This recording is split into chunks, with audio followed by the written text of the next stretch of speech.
slowly.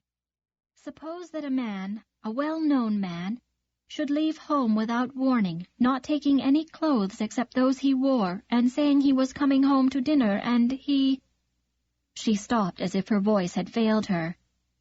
"And he does not come?" I prompted. She nodded, fumbling for her handkerchief in her bag. "How long has he been gone?" I asked.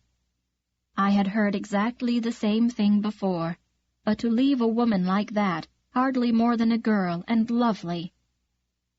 10 days. "I should think it ought to be looked into," I said decisively, and got up. Somehow I couldn't sit quietly. A lawyer who is worth anything is always a partisan, I suppose, and I never hear of a man deserting his wife that I am not indignant. The virtuous scorn of the unmarried man, perhaps. "But you will have to tell me more than that. Did this gentleman have any bad habits? That is, did he drink?" "Not to excess. He had been forbidden anything of that sort by his physician. He played bridge for money, but I believe he was rather lucky." She colored uncomfortably. "Married, I suppose?" I asked casually.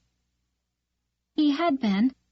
His wife died when I—" She stopped and bit her lips. Then it was not her husband after all. Oddly enough, the sun came out just at that moment, spilling a pool of sunlight at her feet, on the dusty rug with its tobacco-bitten scars. "It is my father," she said simply. I was absurdly relieved. But with the realization that I had not a case of desertion on my hands, I had to view the situation from a new angle. "You are absolutely at a loss to account for his disappearance?" "Absolutely." "You have had no word from him?" "None." "He never went away before for any length of time without telling you?" "No, never.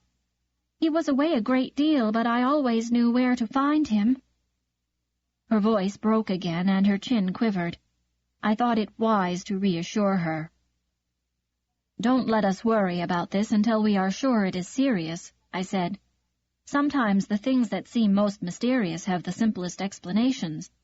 He may have written, and the letter have miscarried, or even a slight accident would account." I saw I was blundering. She grew white and wide-eyed. "But of course that's unlikely, too. He would have papers to identify him." "His pockets were always full of envelopes and things like that," she assented eagerly. "Don't you think I ought to know his name?" I asked. "It need not be known outside of the office, and this is a sort of confessional anyhow, or worse. People tell things to their lawyer that they wouldn't think of telling the priest." Her color was slowly coming back, and she smiled. "My name is Fleming, Marjorie Fleming," she said after a second's hesitation. "And my father, Mr. Alan Fleming, is the man. Oh, Mr. Knox, what are we going to do? He has been gone for more than a week." No wonder she had wished to conceal the identity of the missing man. So Alan Fleming was lost. A good many highly respectable citizens would hope that he might never be found. Fleming, state treasurer, delightful companion, polished gentleman and successful politician of the criminal type. Outside in the corridor the office boy was singing under his breath. "Oh, once there was a miller," he sang, "who lived in a mill." It brought back to my mind instantly the reform meeting at the City Hall a year before, where for a few hours we had blown the feeble spark of protest against machine domination to a flame. We had sung a song to that very tune, and with this white-faced girl across from me, its words came back with revolting truth. It had been printed and circulated through the hall. "Oh, once there was a capital that sat on a hill. As it's too big to steal away, it's probably there still. The ring's hand in the treasury, and Fleming with a sack. They take it out in wagon loads and never bring it back." I put the song out of my mind with a shudder. "I am more than sorry," I said. I was, too. Whatever he may have been, he was her father. "And of course there are a number of reasons why this ought not to be known, for a time at least. After all, as I say, there may be a dozen simple explanations, and there are exigencies in politics. I hate politics, she broke in suddenly. The very name makes me ill. When I read of women wanting to vote and all that, I wonder if they know what it means to have to be polite to dreadful people who have even been convicts and all that. Why, our last butler had been a prize fighter. She sat upright with her hands on the arms of the chair. That's another thing, too, Mr. Knox. The day after Father went away, Carter left, and he has not come back. Carter was the butler? Yes. A white man? Oh, yes. And he left without giving you any warning? Yes, he served luncheon the day after Father went away, and the maids say he went away immediately after. He was not there that evening to serve dinner, but he came back late that night and got into the house, using his key to the servants' entrance. He slept there, the maid said, but he was gone before the servants were up, and we have not seen him since. I made a mental note of the butler. We'll go back to Carter again, I said. Your father has not been ill, has he? I mean, recently? She considered. I cannot think of anything except that he had a tooth pulled. She was quick to resent my smile.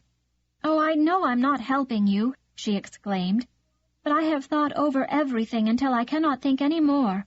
I always end where I begin. You have not noticed any mental symptoms, any lack of memory? Her eyes filled. He forgot my birthday 2 weeks ago, she said.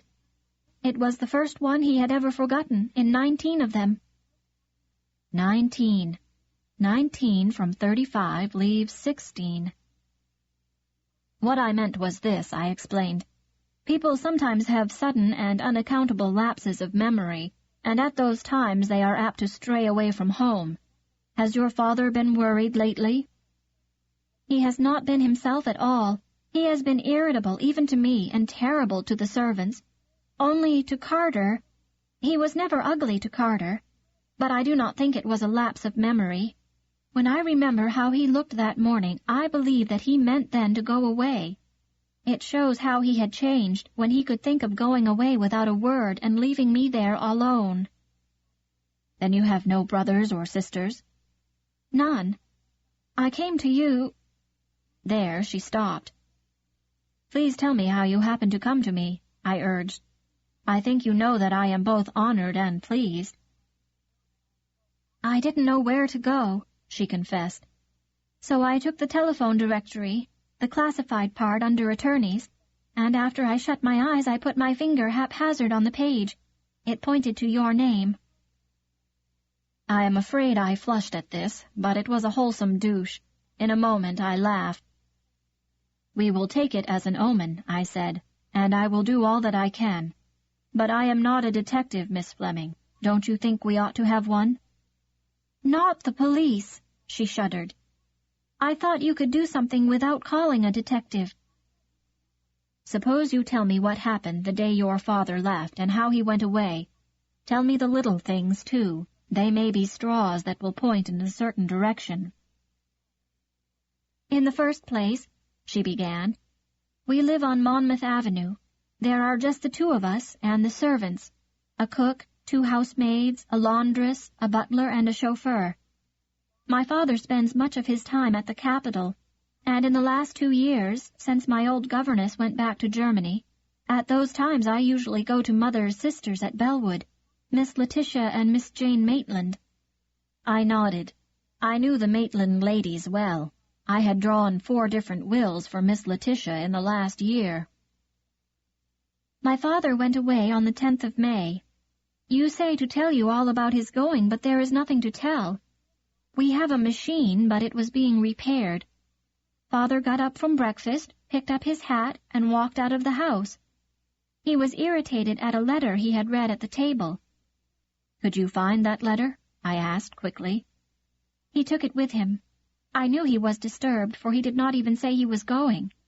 He took a car, and I thought he was on his way to his office. He did not come home that night, and I went to the office the next morning. The stenographer said he had not been there. He is not at Plattsburgh because they have been trying to call him from there on the long-distance telephone every day. In spite of her